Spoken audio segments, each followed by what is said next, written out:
It is no longer a seaside resort in terms of attracting people for the traditional fortnight by the sea.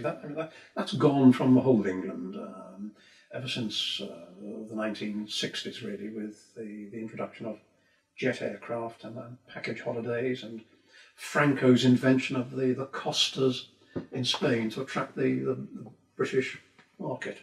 And from that time on, Weston began to lose its raison d'etre. It wasn't quite sure what it was, and still to this day it isn't quite sure whether it's a seaside town or just happens to be a town by the seaside. And the population, round about 75,000 now, is increasingly not orientated towards tourism. It's orientated towards service sector employment and out commuting to Bristol. And that's where the town is today. The biggest boost occurred a few years ago when the seafront promenade had to be replaced.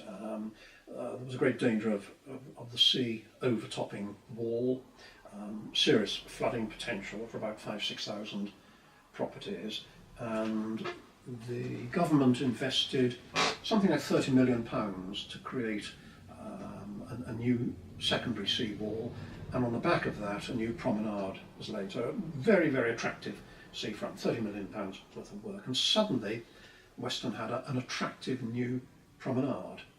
Then the Grand Pier burnt down, second time in its history, and that was rebuilt, that was about a £30 million job. So you could say the seafront now is looking pretty good.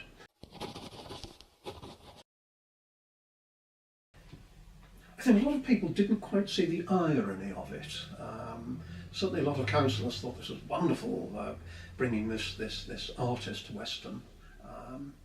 But it was rather anarchic, left-wing, challenging, very exciting. I mean, it brought lots and lots of people into Weston. And on the back of that, Weston is now beginning to think of itself as a potentially culturally based town. So there are plans afoot to create a new centre of culture in the old Tropicana building where Banksy was. So